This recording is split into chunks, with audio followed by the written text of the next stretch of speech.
Sejam todos muito bem-vindos ao podcast Como Elas Conseguem, o único que realmente conta como mulheres conciliam a sua vida materno-executiva.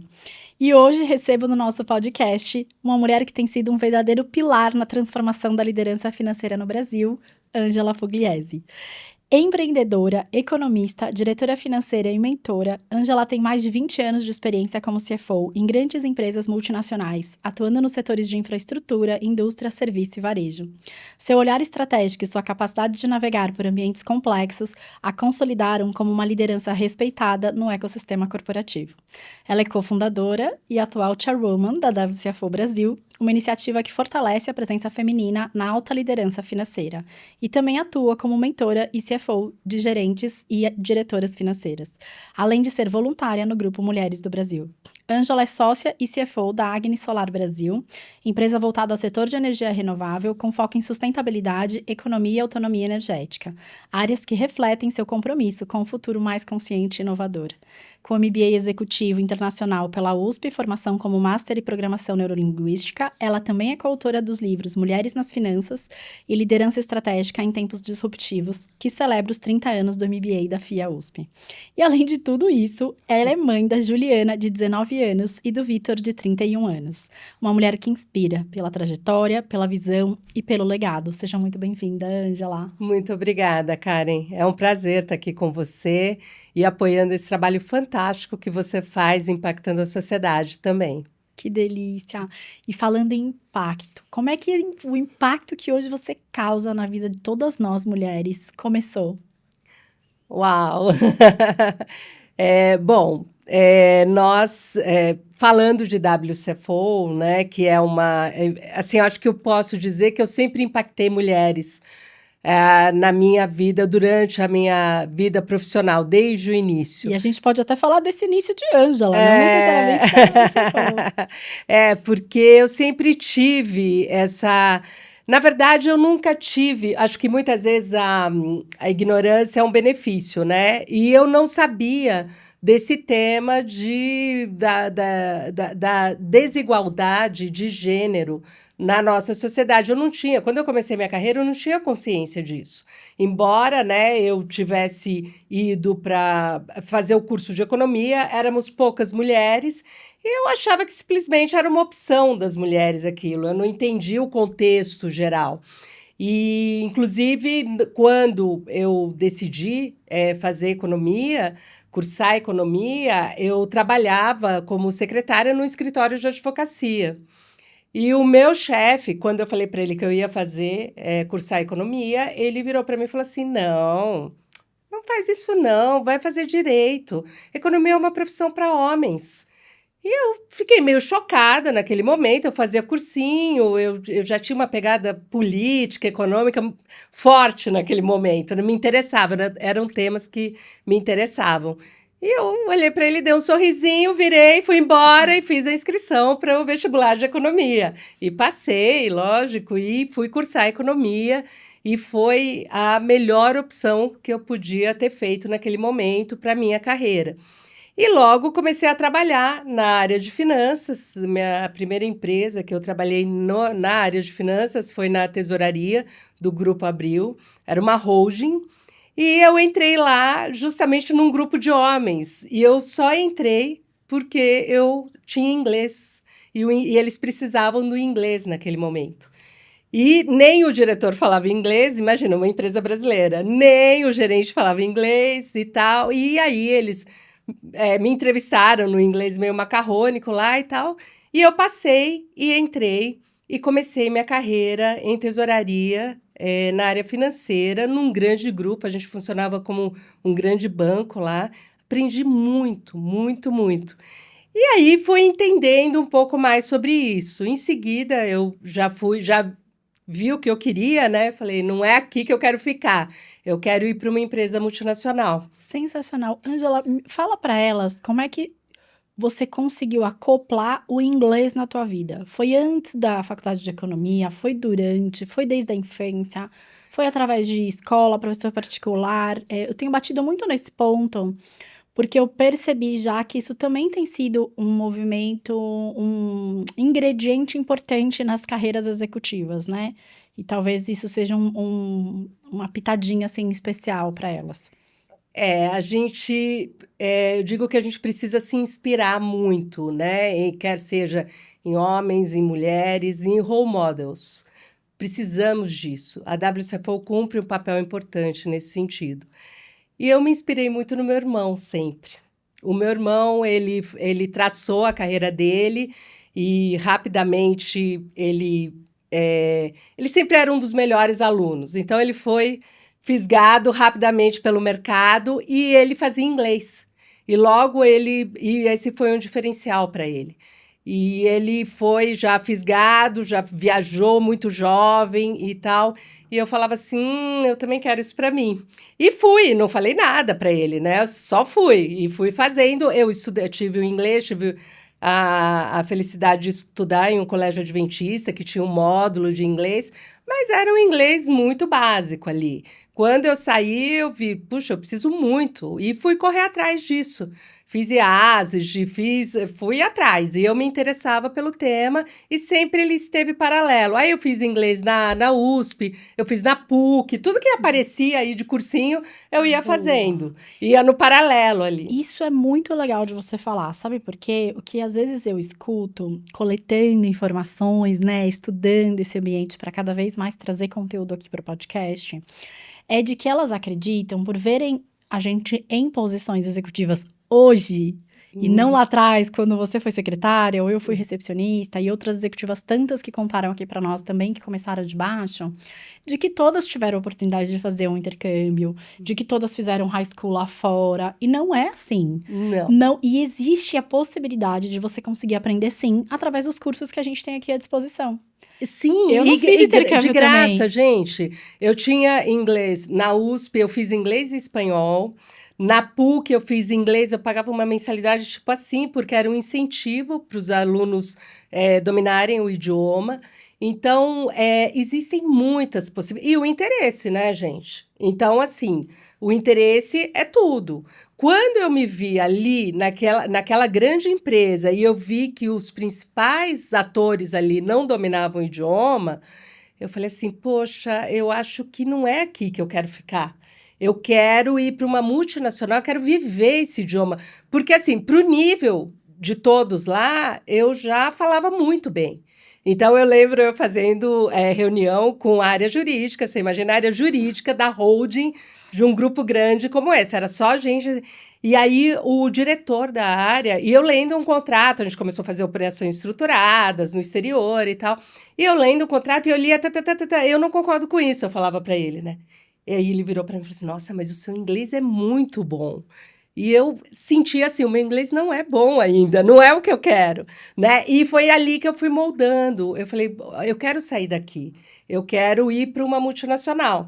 Bom, uma oportunidade que me apareceu foi na São Paulo Alpargatas, a dona das Havaianas, na época, Mizuno, a Nike também, ela chegou a representar aqui. E eu fui ser Investor Relations Manager, que eu queria, lógico, não só a multinacional, mas eu queria a posição também, porque eu já era consultora, ela já tinha passado todos os níveis de analista, já era consultora, sênior, ajudei a implementar vários projetos da Abril TVA, MTV aqui no Brasil. E aí eu falei assim, bom, eu quero ser gerente, eu estou preparada para isso. E eu também nunca tive esse negócio de síndrome da impostora. Eu me achava super preparada. Adoro. Eu chegava, achava. E aí me chamaram para essa oportunidade. Eu tinha um bom relacionamento com os VPs lá da Abril. E me lembro quando eu comuniquei, né? Ele ficou super triste porque ele era amigo do CFO da Alpargatas. Então, ele, mas você vai para lá? Eu falei, é uma oportunidade legal para mim e tal. Enfim, fui. Conheci esse mundo de empresas de capital aberto e eu fazia o relacionamento com todos os analistas, investidores no Brasil e nos Estados Unidos, porque a Alpargatas tinha ADRs lá fora. Não, e investment manager numa empresa de capital aberto já é ser gerente já é um desafio, né? Ser investment manager, que é a gestora de investimentos da companhia, é outro desafio adicional. E numa empresa de capital aberto, mais ainda. Mais ainda. E super tradicional, gente. A Alpargatas tinha sido uma blue chip. em décadas anteriores, e ela era ultra tradicional. E eu tava jovem, né? Porque tinha Havaianas, toda descolada. Pois é, hoje eu acho que ela se reinventou, né? Mas naquele momento que eu fui, era bastante tradicional. E eu falava assim, não é aqui ainda que eu quero ficar. Eu já gostei, já fui, já implementei, e aí conheci esse mundo, que era o que eu queria, porque eu buscava muito a experiência naquele momento. Porque eu sabia onde eu queria chegar. Então, eu ia atrás da experiência. Isso aqui está me agregando, eu estou conhecendo? Beleza, vamos em frente. Aí, um amigo que eu encontrei essa semana, um super querido, me convidou. Na verdade, um amigo dele me apresentou para ele, um amigo nosso em comum, e me convidou para implementar a área de planejamento financeiro numa startup de telecom, que tinha acabado de fazer um IPO. E eles estavam montando as áreas. Não existe startup de telecom, gente. Startup de telecom já é uma empresa gig. Já é uma gig empresa. Era lindo, né? A gente ficava ali no Birman da Alexandre Dumas e realmente eram vários andares, era um negócio grande. Essa startup da telecom, só para situar as pessoas. E foi incrível, né? Porque eu falei, é isso que eu quero. O CEO era um americano. Eu falei, eu quero viver esse ambiente. Eu quero realmente desafiar o meu inglês para ver se realmente eu consigo dar conta do recado. E aí fui, né? Desafio, fui. E foi ótimo, porque aí você vivendo esse dia a dia do idioma, falando de idioma, né?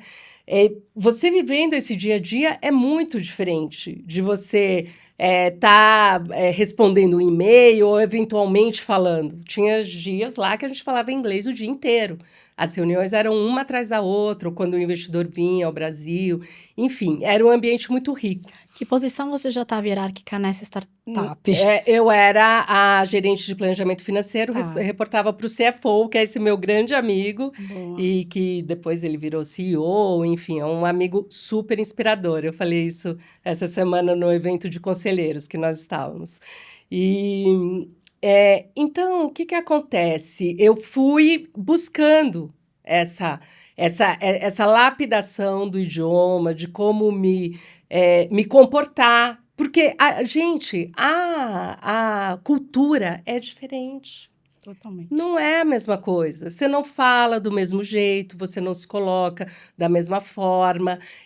As formalizações, por mais... Era um telecom, né? Eu tinha um amigo que era da área técnica, né? Que ele falava assim... Ângela, parece que eu estou trabalhando na Disney World. Porque, assim, era um ambiente muito dinâmico, happy hour o tempo todo e tal, entrosamento. E um trabalho lindo, né? A empresa crescia assim, né? Exponencialmente. Então, era maravilhoso. Mas aí você vai aprendendo isso. Até que, num determinado momento, esse meu chefe foi promovido para ser CEO e veio um americano para ser o CFO. E ele não falava português, nada. E ele não queria aprender também, né? Então, a gente só... E ele achava que todo mundo tinha que falar inglês. E eu falava, então, não vai, né? Isso aqui eu vou precisar traduzir e tal. E aí já comecei a ter esse papel também, né? De trazer as áreas, de fazer um translation, né? Uma tradução para as equipes e tal. E foi... E dali fui para uma outra telecom, também que foi maravilhoso. E de novo, né? Como eu não tinha esse negócio da impostora, era uma coisa muito incrível, porque eu ia. Outra telecom, uma canadense grande, ela tentou me levar para a área financeira, e eu falei, isso eu já tenho aqui, eu não quero, eu quero mais, né? Eu quero um salário melhor, eu quero uma posição melhor, um desafio diferente, porque para fazer a mesma coisa que eu já faço aqui, eu não vou correr o risco, eu já tenho uma imagem construída aqui, já tenho um reconhecimento. E até que eles acharam uma posição em Business Development. Uau. E aí eles conseguiram me dar o aumento que eu queria de salário, de pacote inteiro, e o desafio diferente. E aí eu fui, e foi muito interessante, né? Porque nessa empresa... Eu cheguei e eu tinha um vice-presidente super linha dura ali, ele era muito, tipo, resultado, e nós éramos um time multifuncional.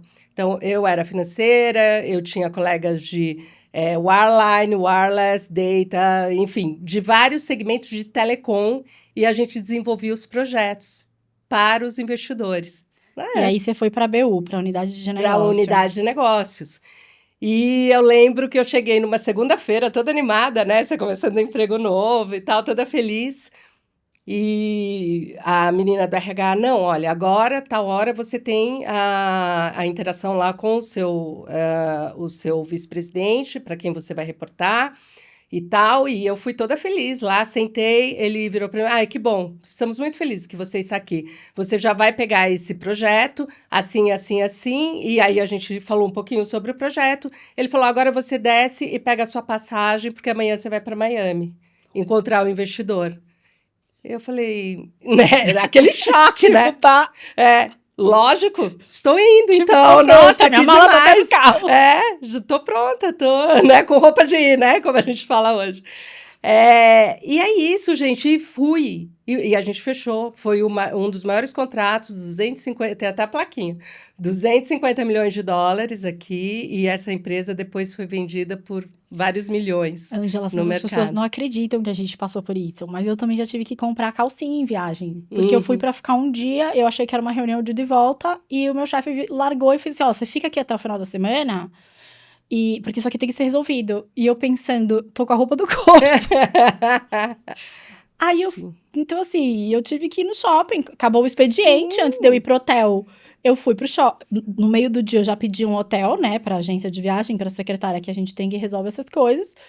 E mudar a passagem de volta pra sexta-feira. E fui no shopping passar e comprar, assim, usa a mesma calça e troca uma camisa, uma camiseta. Sim, E, né? quantas vezes? E pega uma Muitas. calcinha ali e pronto, gente. Vamos resolver o negócio, entendeu? Então, Exatamente. esse desprendimento também precisa estar um pouco mais aberto, às vezes, para que as coisas Total, aconteçam, né? Total. Não levar isso para um outro lado ou alguma coisa assim.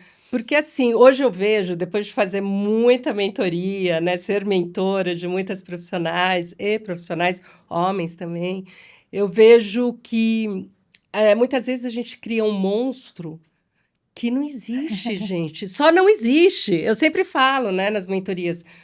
O monstro que você está imaginando, às vezes ele é bem pequenininho, entendeu? Então, assim, só vai. Tira o Vai e poder desse monstro, né? confia. Exato, vai e confia.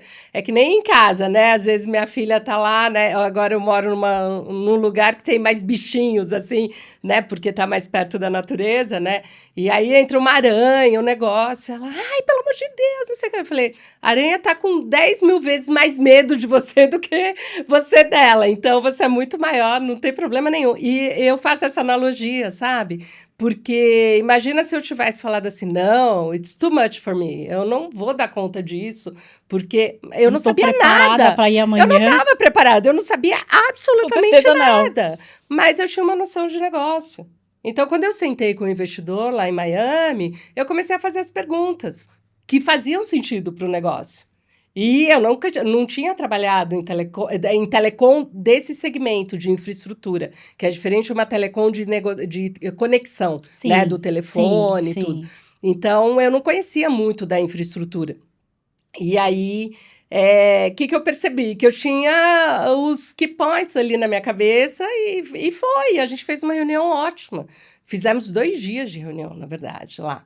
E aí voltamos, começamos a trabalhar o projeto e deu certo. Foi um super projeto. Então, orgulho. Sensacional. E quando você saiu dessa telecom, para onde fomos? Então, aí eu fui para uma empresa americana, que era um spin-off de uma grande empresa aqui no Brasil, no segmento de mineração. E assim, né, eles sempre estiveram embaixo dessa empresa, essa unidade, como uma unidade de negócios, até que essa empresa vendeu para uma das maiores mineradoras do mundo, nos Estados Unidos, e falaram o seguinte, ó, agora em 6 meses eu vou desconectar vocês de tudo, do ERP, de tudo, não vou dar suporte nenhum. E eu sempre falo isso, isso um chefe me falou uma vez, nunca vão te chamar para um negócio que está redondinho, que é só você chegar e usufruir, entendeu? De uma estrutura. Eu emendo essa frase, é uma outra que eu falo. Se fosse fácil, não precisava ser a gente. Exato. Então, assim, quando eu cheguei, óbvio, ninguém te conta isso nas entrevistas. Você foi para que posição nessa empresa? Eu fui ser uma gerente, eu fui pegar toda a área financeira numa posição de gerente. E aí o posicionamento, olha que interessante.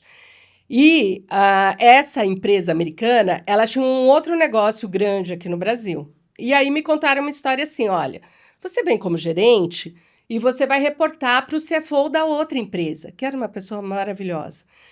E eu falei, nossa, que legal, né, e tal. E aí, toda vez que eu ligava para o CFO, ele, olha, então, eu estou muito ocupado, eu não conheço nada disso. Então, assim, eu não sei, não vou conseguir te ajudar. E aí, eu fui entendendo isso, né, até que posicionamento. Eu cheguei depois de 6 meses, e aí eu É que já você se deu estava conta que você que era que eu CFO. era CFO. E aí eu falei com o meu chefe, o presidente, eu falei assim, escuta, é o seguinte, era para eu ter esse suporte, eu não tenho, mas pior que isso, eu preciso ter aqui a minha posição, porque eu falo com o mercado, eu falo com o cliente, eu falo com bancos e tal, e eu preciso ter essa posição, porque é isso que eu faço efetivamente aqui.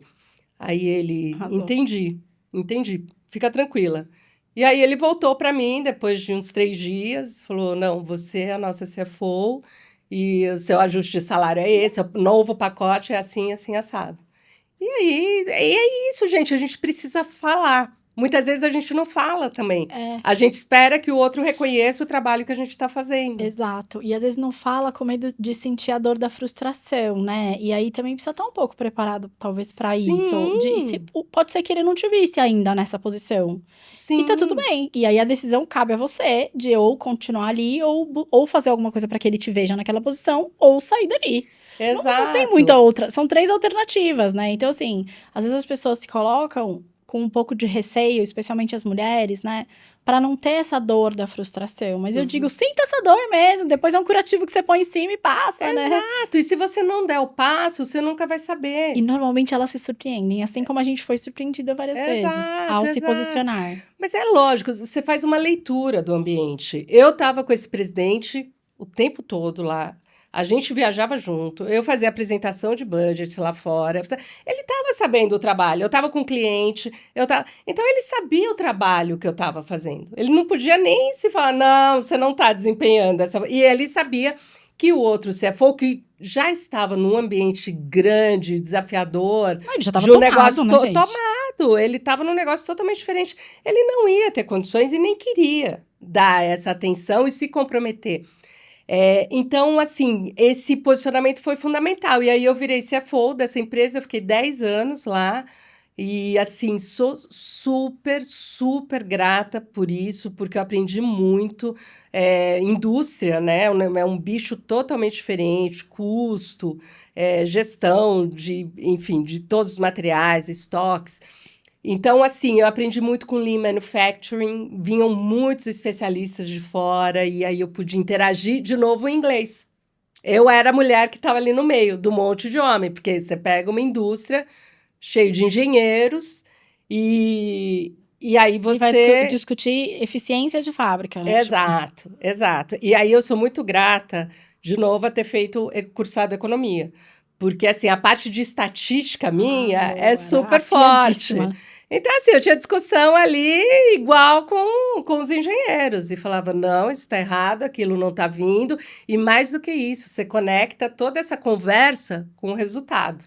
Que aí é uma coisa que só a gente financeiro consegue fazer. Sim, que é E identificar aí nas linhas de balanço as ações, exato. O né? cara tá me contando uma história linda lá e eu não tô vendo fluir pro resultado. Ah, peraí, né? Então, vamos falar direito?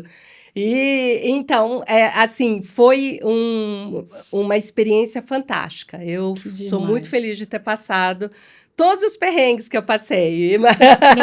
Com certeza não foram poucos. E qual foi o momento em que você decidiu, dessa trajetória linda até aí, abraçar a maternidade? Então, eu decidi bem no começo, porque eu sou casada com o Mário, meu marido que me apoia muito, muito. E ele é filho único. Então, assim, quando a gente casou, ele já tinha um plano. Ele, não, a gente vai casar e vai ter filho. Bom, eu não queria nem casar, né?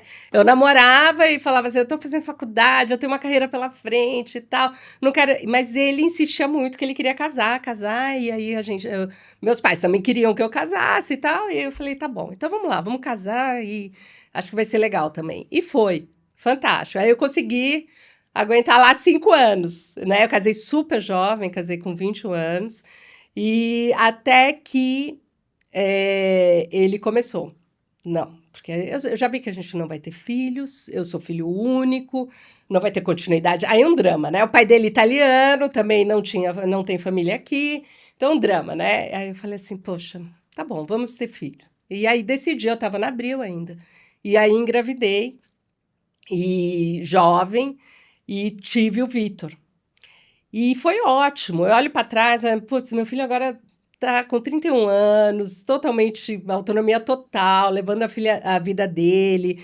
Então, poxa, é fantástico olhar para trás e ver isso. Então, esse foi o primeiro momento.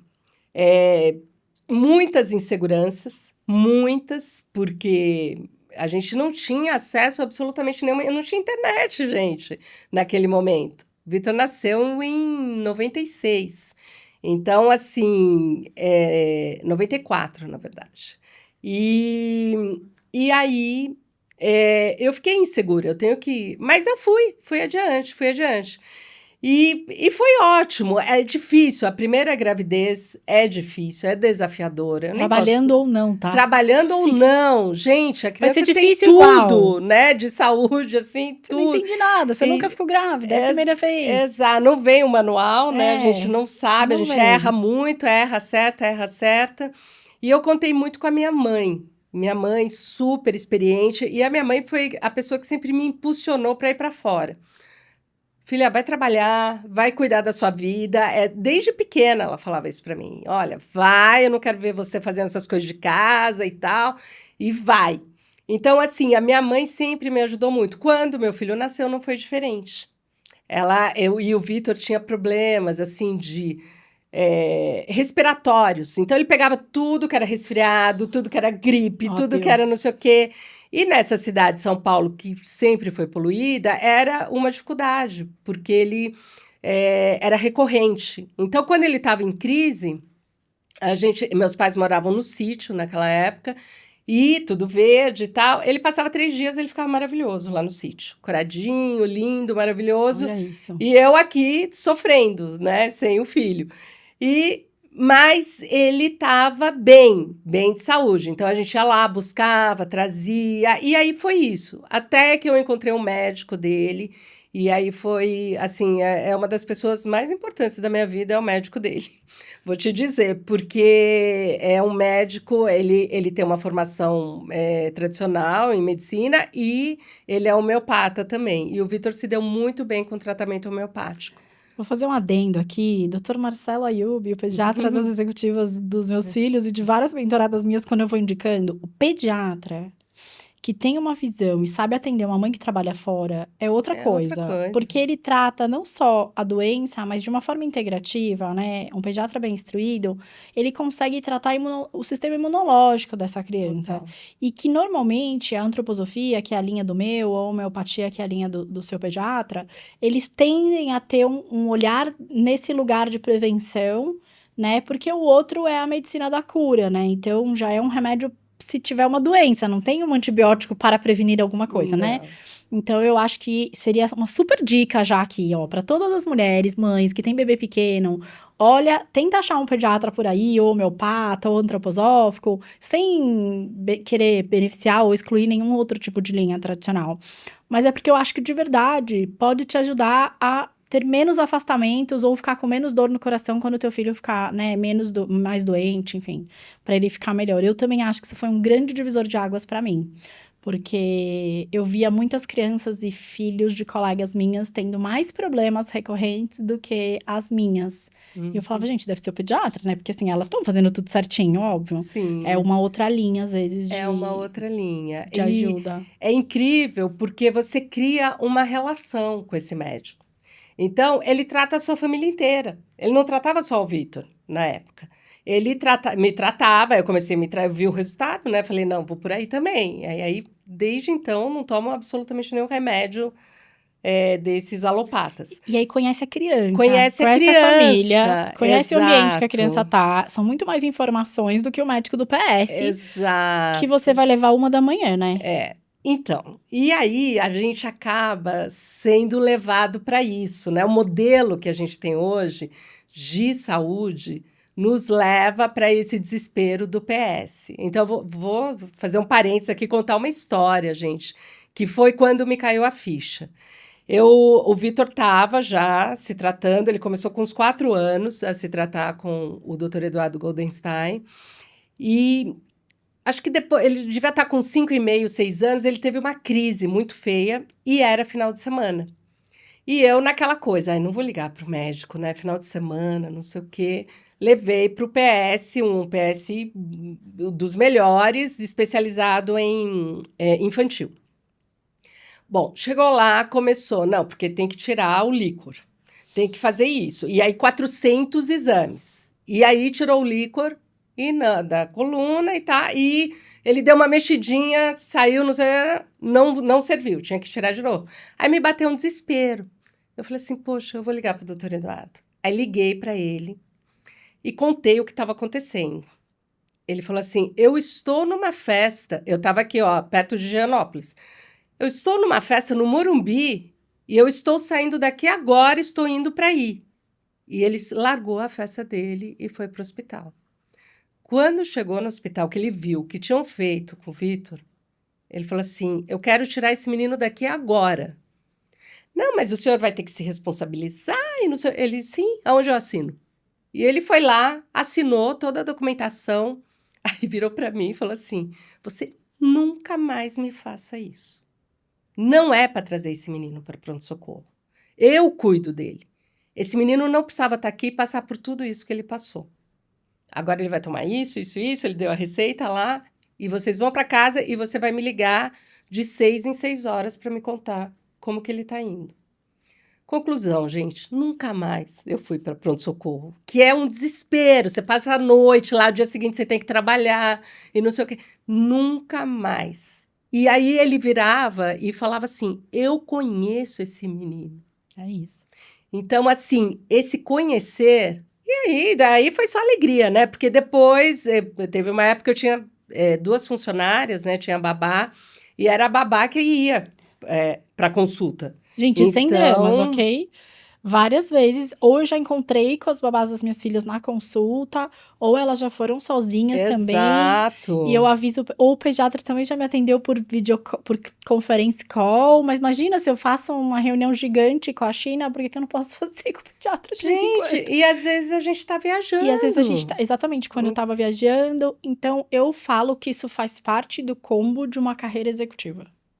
Total. Sabe? À medida que você possa, você deve buscar um pediatra que trate a sua família de uma maneira integrativa, que realmente conheça seus filhos, porque isso vai te liberar muitas noites de sono.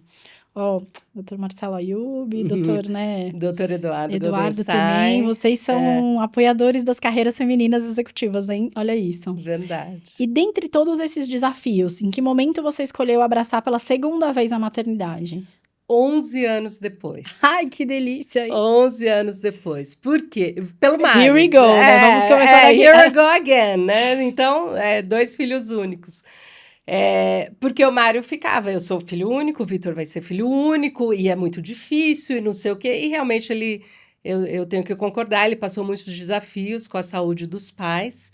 Ele perdeu a mãe, depois perdeu o pai, e sozinho lidando com aquilo. Hoje eu tenho um outro olhar. Hoje eu tenho meus pais, graças a Deus, vivos, só que eu tenho 2 irmãos. Eu tenho o Paulo e a Ana Lúcia. E eles ajudam muito, a gente compartilha tudo, a gente conversa. Que caminho que vamos? Vamos fazer isso, vamos fazer aquilo. E você ser filho único, você não tem essa, né? Nada contra, mas você não tem com quem compartilhar dessa forma.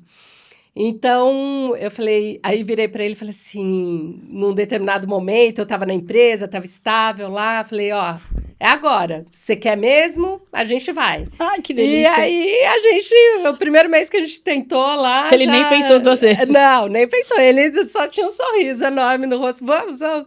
E aí eu fiquei grávida da Juliana, e foi um presente, né? Porque até então eu só jogava futebol, ensinei meu filho a andar de skate, basquete, né? Eu lembro ele pequenininho, tentando jogar a bola. Acertar a cesta. Então, aí a gente acabava tendo muito essa experiência.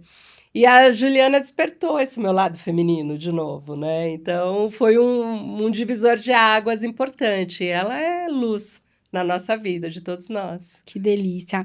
E qual foi, assim, o maior desafio entre todos os vários que você deve ter passado para conciliar essa vida materna com a vida executiva? Ainda que você seja super organizada, despachada, liberada de culpa, teve algum desafio que você falou, cara, isso aqui pegou. Isso aqui, por mais organizada que eu fosse, para mim foi ou emocionalmente, ou financeiramente, ou enfim, logisticamente era o mais difícil. Olha, eu vejo assim. Saúde, sem dúvida, né, gente? Nossos filhos com saúde é o que a gente quer. A gente dorme tranquila. Então, saúde, sem dúvida.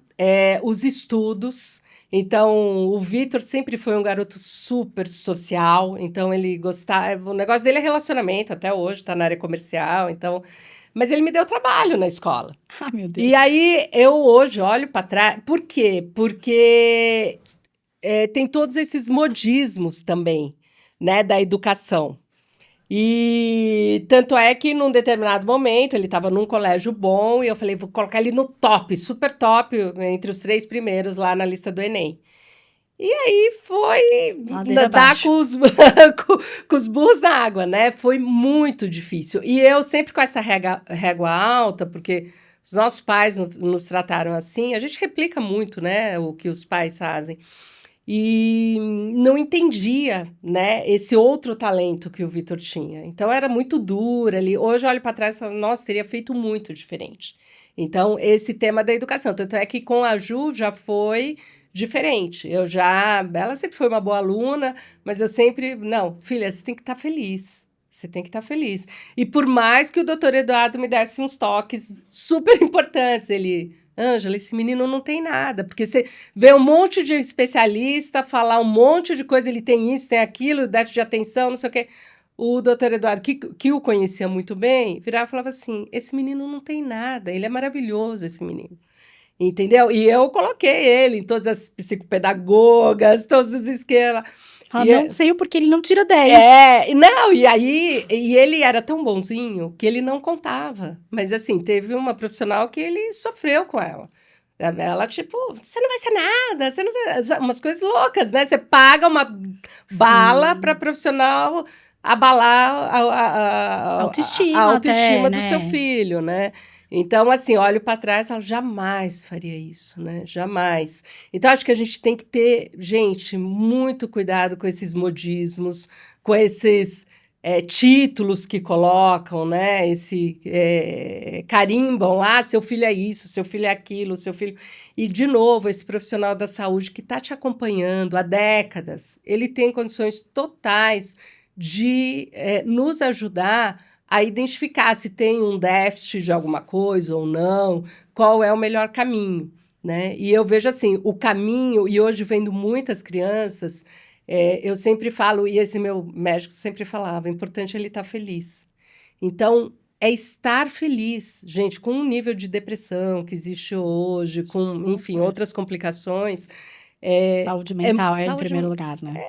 é o Até primeiro. porque se o filho não estiver bem, a gente dificilmente vai conseguir performar bem no escritório, né? Exatamente. Porque não vai dizer, não me abala. Claro que abala, Lógico que gente. abala, Lógico que lógico que abala. abala. Então, é soltar. Às vezes a gente quer controlar tanto, eu acho que é isso, né? Só sumarizando aqui, é isso. Eu queria controlar tudo, eu queria estar na escola, eu queria que ele fosse melhor aluno, queria, né?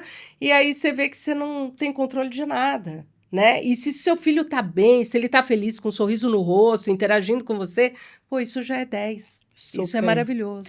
E agora vamos falar um pouquinho de, para conseguir lidar com tudo isso, provavelmente você tinha uma rotina ali estruturada. Qual era o RME da Ângela? Qual era a rotina materna executiva da Ângela? Bom, a minha rotina, primeiro, era ter a minha infra, né? Que eu nunca abri mão e meu marido me ajudou muito nisso.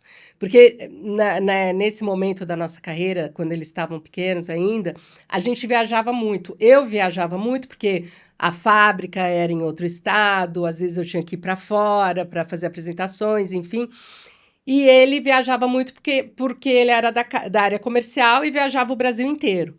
Então, nós nos organizamos para ter as nossas funcionárias, né? E tem o tema de...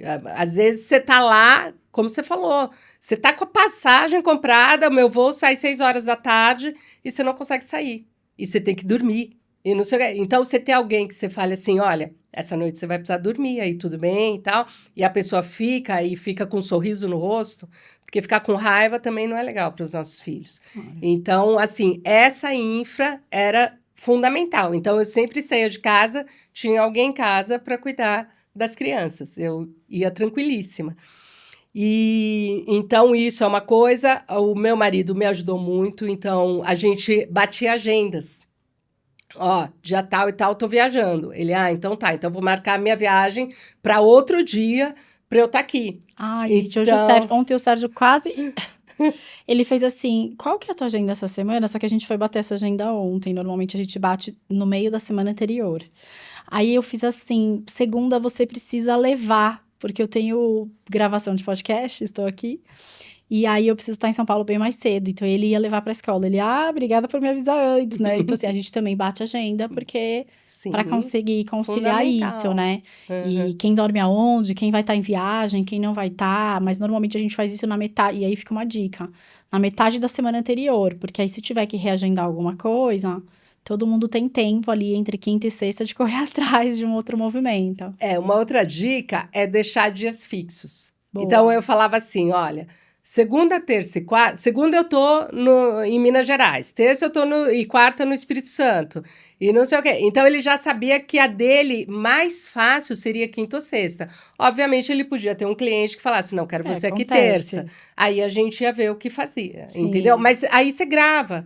Eu já sei que esses dias eu posso estar fora tranquila, porque meu marido sabe que eu vou estar fora, entendeu? Exato. Então, isso ajudou muito. Meus Combinar com pais. os russos é importante, né? Exato, exatamente. E meus pais sempre me apoiaram muito, muito mesmo. Então, assim, até comentei com você em outra ocasião, eu era CFO dessa empresa americana e a gente tinha que fechar o resultado no quinto dia útil, gente, era assim uma loucura, uma indústria. Quinto dia útil a gente fechava e reportava, a gente tinha que reportar no quinto dia. E janeiro eu tinha auditoria o mês inteiro, porque uma das Big Four chegava lá e não saía. Isso lá em Poços de Caldas, o mês inteiro. Então eu já falava para minha família, ó, janeiro eu tô off, eu vou estar com auditoria. Então o que que eu fiz? O RH lá normalmente que negociava com os hotéis para a gente ficar lá, não tinha muitas opções, uma cidade pequena. Ia lá e foi lá e negociou com o resort. Aí eu falei, vou levar minha mãe, meus filhos, e eles ficam aqui comigo. Fazer o quê, né? E aí ficaram. E assim, gente, Eles amaram. amaram. E Hotel assim, Fazenda, são férias. momentos que eles falam até hoje. Mãe, lembra quando a gente ia para aquele resort? Eu fiz amizade com todos os monitores, meu Os filho, monitores né? já chamavam pelo nome, né? Já conhecia todo mundo. A minha mãe fala, minha filha estava bebezinha, ela na piscina com a minha filha ali. Nossa, são momentos que você vai fazendo, né? Eu falo assim, vou ficar um mês longe dos meus filhos, não vou ficar. E ainda levei minha mãe, então eu estava tranquilíssima. Eu ficava na fábrica até 9 horas da noite, sabia que eles estavam lá, sendo bem tratados, eu estava Não, e Hotel tranquila. Fazenda tem atividade das 8 da manhã para criança às É, 10 da noite. exatamente. Então eu tava Sensacional. super tranquila. Eu chegava na hora do show. Você acorda Aí cedo? eu Você acordo. sempre acordou cedo, desde essa Sempre, época das crianças? sempre. Porque eu gosto de fazer uma atividade física, pratico yoga. E aí eu gosto de trazer esse equilíbrio, porque a nossa cabeça na área financeira é muito demandada. É muita complexidade para a gente lidar. Então, assim, eu me encontrei na yoga. E aí eu pratico de manhã, então isso para mim é importante. Sensacional. Que conselho você daria para as mulheres, né, que enfrentam essa necessidade de conciliar a vida materna e gostariam de ter uma carreira executiva, ou que já têm uma carreira executiva e ainda não conseguiram se achar ali, sabe? Vai. Só vai. Gente, se a gente for esperar o melhor momento, ele nunca vai chegar, né? E hoje a gente sempre tivemos tantos atrativos para postergar o filho, E a gente fica, né? Não, depois. E eu tenho várias amigas, mentoradas, inclusive, que postergaram tanto e aí chega aquele momento ela não consegue mais. É diferente você ter filho Sim. nos 20, nos 30, no início dos 40. Então, só vai. Vai que vai dar certo. Se você tem essa vontade, segue. Porque não vai ter esse momento ideal, não vai ter tudo planejado. E por mais que você planeje tudo, não vai sair conforme você planejou. Essa é a única certeza que eu tenho. É isso. A sua história eu conhecia bem, né? E aí eu fiz questão de deixar você avançar ela bem. E depois de fazer a pergunta de que em que momento desse você abraçou a maternidade, porque eu sabia que tinha sido lá atrás. E Uhum. aí o legal de quando a pessoa escutar é de que ela provavelmente, inconscientemente pensou que até você chegar nesse lugar onde você tinha narrado, você não tinha filho, Não, né? tinha. E aí você vira e fala, não, então, lá atrás, na verdade, sabe o primeiro episódio que eu contei lá na Abril? Foi lá que eu tive meu primeiro filho. E aí a pessoa desconecta, É, sabe? é, Essa jornada e fala, nossa, é real, é é. possível, né? E demanda toda essa estrutura em volta, sem dúvida. Pode ser que algumas pessoas não tenham essa rede de apoio familiar, pode ser, e aí vai precisar se socorrer de outras. Uhum. Então, mas ela vai precisar de alguma rede de apoio. Isso aí é Sem dúvida. inevitável, né? Eu Uhum. acho que é o principal que a gente precisa contar. E se você pudesse voltar no tempo, o que que você faria diferente? Eu Sei que você comentou faria. da questão do Vitor, né? Mas de repente alguma coisa na É, carreira, sei lá, alguma escolha, faculdade, né? Na faculdade eu também sei que não, que você adorou fazer economia. não, eu amo. O que eu teria feito diferente seriam as conexões. Eu acho que a WCFO traz isso para a gente, traz essa oportunidade. Eu não tive essa oportunidade lá atrás, mas eu teria me conectado mais.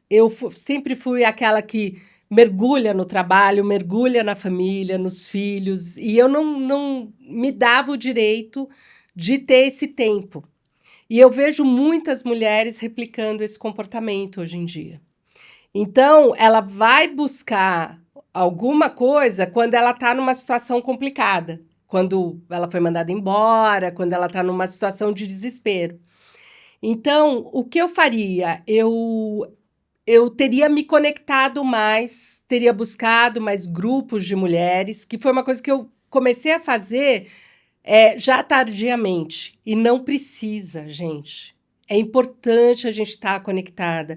É importante a gente praticar a sororidade. Fala um pouquinho para elas o que que é a WCFO Brasil. Então, a WCFO Brasil é uma associação de mulheres CFOs, diretoras financeiras, que nós fundamos, eu sou uma das cofundadoras, em 2020, em plena pandemia. Justamente vendo que o mercado não tinha evoluído muito pouquinho nisso, nessa liderança feminina. E aí, inquietas, éramos 30 naquele momento, a gente decidiu fundar a WCFO. Hoje somos mais de 200 associadas. Então, a gente vem crescendo de forma exponencial e a gente faz um trabalho super importante, porque a WCFO, ela leva apoio técnico. Então, por exemplo, nossa área é complexa. Ah, eu tenho um problema lá de TP, Transfer Price.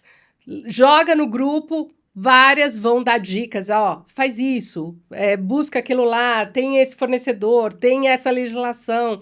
E a gente vai se ajudando mutuamente nesse aspecto super técnico, porque o nosso leque de atividades é muito amplo. Eu já tive, como CFO, responsável por todas as áreas financeiras, por IT, por supply chain, por legal.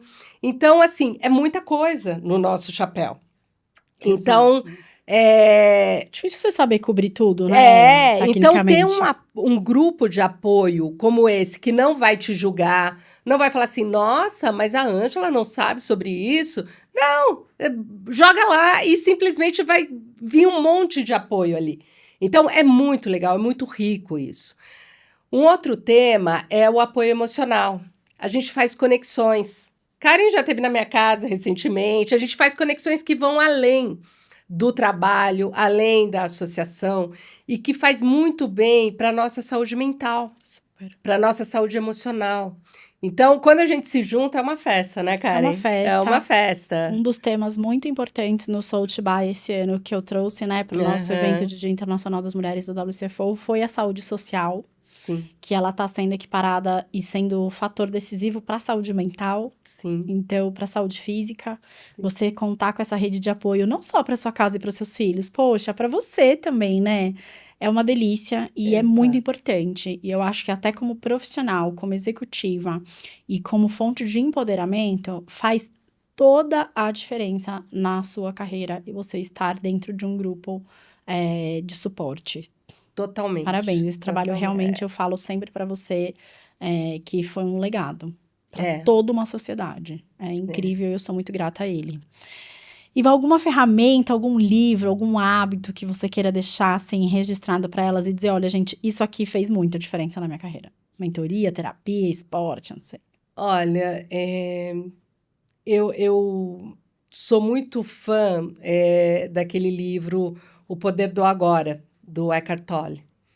Esse livro me salvou, eu posso dizer, num momento de muita dificuldade. Então, assim, a gente vem aqui, apresenta uma carreira, né? Mas nem tudo foram flores. A gente passou por percalços também. E o que eu entendi nisso, gente? Eu entendi que a saúde mental é fundamental. Você quebrou um braço, você vai enfaixar, você vai ver a faixa, você vai ver o gesso, e você vai falar, depois você vai fazer fisioterapia, você está vendo. A mente a gente não vê. Então, é muito desafiador. Então, nesse momento, e foi desde muito cedo tendo que fazer gestão de equipes, porque chegam pessoas também com problemas para você. E aí, por isso que eu fui buscar a programação neurolinguística. Eu falava assim, poxa, eu sou aqui CFO, mas eu não consigo ajudar essas pessoas que estão aqui comigo. E aí eu fui buscar, levei primeiro para uma empresa que nos ajudou muito, numa consultoria para todos os nossos colaboradores, ou pelo menos a liderança. E depois eu falei, bom, é isso que eu preciso. Fui fazer, e aí você precisa gastar tempo com isso. Então, eu fazia nos finais de semana, fiz uma longa formação, sou master em PNL, e aí você tem mais ferramentas para ajudar quem está com você. E se ajudar? Bom, primeiro você tem que se ajudar, gente. Máscaras É a cairão. máscara do avião. É a máscara do avião. Você tem que se ajudar. Se você não estiver bem, como é que você vai ajudar o outro? Agora, como que você se ajuda? Você tem que ter o tempo para você. Sem esse tempo para você, esquece. Você não vai, por mais que você tenha boa intenção e tudo, não vai acontecer. Então, você tem que buscar para você. A jornada do autoconhecimento, ela é fundamental para você ter uma carreira de sucesso, ter uma família de sucesso, ter relacionamentos de sucesso. E o principal relacionamento é você com você mesma. Então, essa jornada do autoconhecimento, e aí foi lendo esses gurus, eu tive gurus importantes na minha vida, que me ajudaram a ver isso. E a yoga, através da meditação, mesmo da prática, foi uma forma que eu encontrei de fazer essa viagem interior. Então, a gente precisa investir nisso. Assim como a gente precisa investir nos nossos encontros. Então, quando a gente fala de WCFO, as meninas falam, vou fazer um online e tal. A gente até faz, quando é super hard o conteúdo, a gente faz o webinar e tal, fala de reforma tributária, fala de temas técnicos. Mas é muito importante as pessoas se encontrarem. A gente fez um evento a semana passada, lá na UI, a Karen estava conosco, tinha acabado de chegar de viagem, né, Karen? Sim. E a gente falou sobre a saúde da mulher.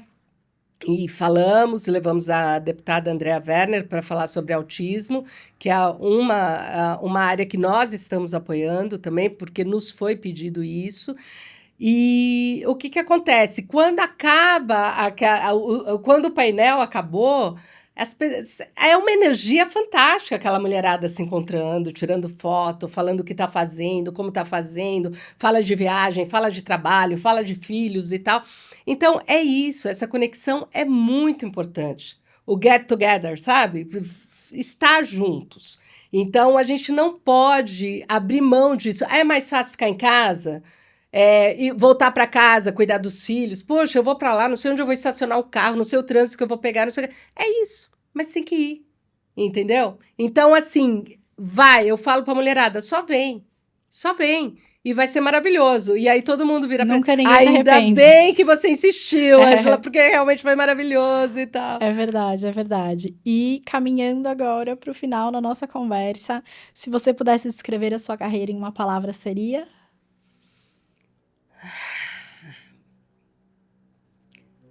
Olha, em uma palavra só, Karen, superação. Excelente. E o que você diria para sua versão mais jovem? Se conecte mais. Se conecte, faça conexões. Não só mergulhe no trabalho. O trabalho, sim, é importante mergulhar. Ele vai te garantir que você consiga galgar lá os passos, steps que você precisa. E isso é reconhecido também pela sua liderança. Então, é importante um trabalho consistente, uma entrega de primeira, é super importante. Agora, não só isso. Faça conexões, se conecte em grupos, em associações. A WCFO é um grande exemplo. Impacte a sociedade. Quando você tem muitas linhas de autoajuda que falam o seguinte: você está deprimido? Vai fazer um trabalho social. E eu brinco, né? Sábado agora eu estava no Instituto Bacarelli, lá na comunidade Heliópolis, dando treinamento sobre finanças pessoais e empreendedorismo. Bom, pegou todo o meu sábado? Pegou, porque para mim é longe o lugar e tal. Ficamos a tarde inteira lá. Gente, eu saí flutuando de lá. Sabe o coração assim? Pulsando, Cheia, alma feliz. cheia, né? Nossa, repleta. Aí fomos para um happy hour depois, o pessoal de casa, eu e o pessoal de casa, e eu tava assim, né? Ai, foi tão bom, Foi o sábado inteiro, mas é um negócio que preenche a gente. Sim. Então, assim, tá triste? Vem fazer trabalho social com a gente que Então, você vai ver. já que quanto mais a gente dá, mais a gente recebe, temos aqui no final vários presentes para você também, que eu vou deixar Obrigada. contigo esse boné aí que eu desenhei especificamente para quem é Lindo. entrevistada. Vou usar muito. Fico muito feliz, muito obrigada por essa generosidade de ter parado o seu dia e vindo aqui doar mais um pouco ainda, né, do seu tempo, da sua história, do seu conhecimento. Eu tenho certeza que para muitas isso vai fazer a diferença. Um prazer, cara. Agradeço também a todos vocês que assistiram a mais um episódio do podcast Como Ela Consegue. Muito obrigada.